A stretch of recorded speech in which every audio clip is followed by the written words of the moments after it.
The Middle East is erupting in a conflict that has spiraled completely out of control in just a matter of days. We're going to break down how a single targeted strike led to missiles flying over some of the world's biggest cities and what it all means for the rest of us. Let's get right into it. The entire Middle East is burning right now. Look, that isn't an exaggeration. As of today, March 1st, 2026, it's the cold, hard reality.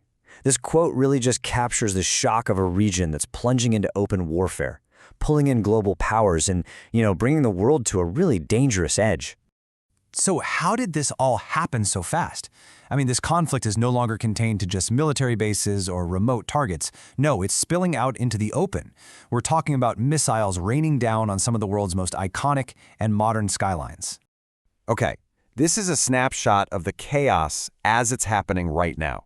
You've got air raid sirens blaring in massive international hubs, places like Dubai and Abu Dhabi. Intercepted missiles are sending debris crashing down into civilian areas, hitting luxury hotels.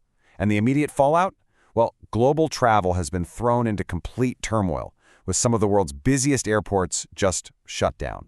And this really drives home that this isn't just some abstract geopolitical chess match. It's absolutely terrifying for ordinary people. I mean, imagine being on your honeymoon and suddenly finding yourself in the middle of a war zone. It's just a stark reminder of how quickly this shattered any sense of normalcy for everyone in the region.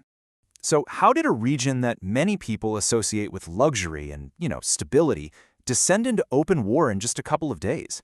Well, it all goes back to one single explosive event. It all kicked off on February 28th. A coordinated U.S.-Israeli strike hits targets deep inside Iran. And the main casualty? Iran's supreme leader, Ayatollah Khamenei. Within hours, Iran's president is on the air, calling it a declaration of war. And by March 1st, the retaliation began, and on a scale that just shook the entire region to its core. Now, taking out the supreme leader wasn't just about removing a political figure. This decapitated the entire regime, creating this huge power vacuum. The response from Tehran was, as you can imagine, immediate and emotional. They vowed a crushing response, and with that, all U.S. and Israeli assets in the region were declared legitimate targets. But you have to understand, that strike didn't just happen in a vacuum. To really get why the U.S. and Israel would take such a drastic step, we have to look at the decades of tension that have been building up around one specific, very dangerous issue. From the perspective of Washington and Jerusalem, everything boils down to this one question. The concern isn't just about another country getting nuclear weapons, it's about why this specific regime having them is considered such an existential threat. It all comes down to a process called uranium enrichment. And look, I'll make it simple. Think of it like this. Natural uranium isn't all that dangerous on its own. But this process concentrates a very specific, highly volatile part of it, an isotope called U-235. And the more you concentrate it, the closer and closer you get to a nuclear bomb. This chart right here really shows you the danger zone. So for a nuclear power plant, you need uranium enriched to about 5%. For a bomb, you need 90%. According to international inspectors, Iran had already crossed the 60% threshold. And here's the really critical part. The technological jump from 60 to 90% is way faster and easier than getting to 60 in the first place. They were, for all intents and purposes, on the verge of a breakthrough. So this leads us to the three big justifications for that preemptive strike. Number one, stop the bomb before it's actually built. Number two, prevent a nuclear-armed Iran from controlling a vital global economic choke point. And number three, stop a ridiculously dangerous nuclear arms race across the entire Middle East. And to really understand that economic threat, you only need to know this one number, 20%. 1/5 of the entire world's daily oil supply passes through the Strait of Hormuz. That's a narrow waterway that Iran can effectively control. The fear in Western capitals is that a nuclear-armed Iran could literally hold the global economy hostage. So that explains the why behind the strike. But now we have to get back to the devastating what, because the consequences of that attack and the retaliation that followed, well, they're now being felt by millions of people. Right now, we're in a really dangerous standoff.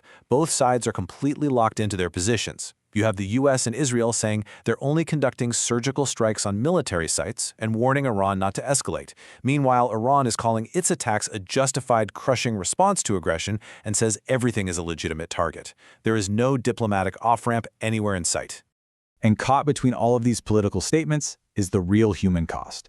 This number, 148 people reportedly killed in a strike on a single school inside Iran, is just a horrific reminder that it's civilians who are bearing the ultimate price of this escalation. And just look at the geographic spread of this thing. This is not an Iran-Israel issue anymore. Not by a long shot. Iran's retaliation has targeted nations all across the Gulf, basically turning the entire region into a potential war zone. And this brings us to the final, critical point. This is no longer just a regional crisis.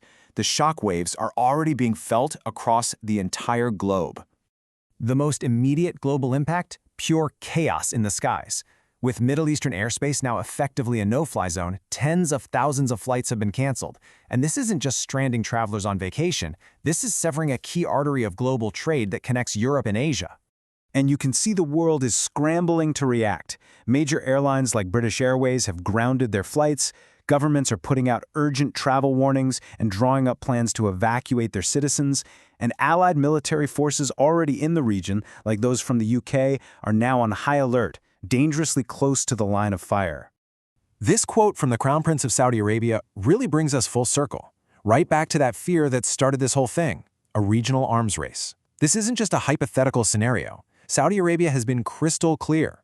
If Iran gets a bomb, they will too. And that could trigger a nuclear domino effect across the most volatile region on the planet. Which leaves us here, with this one final, sobering thought. For now, this is a regional war. But the great fear is that other global powers, allies of both sides, could get drawn in. And if that happens, we're not just watching a crisis in the Middle East. We could be witnessing the beginning of a true world war.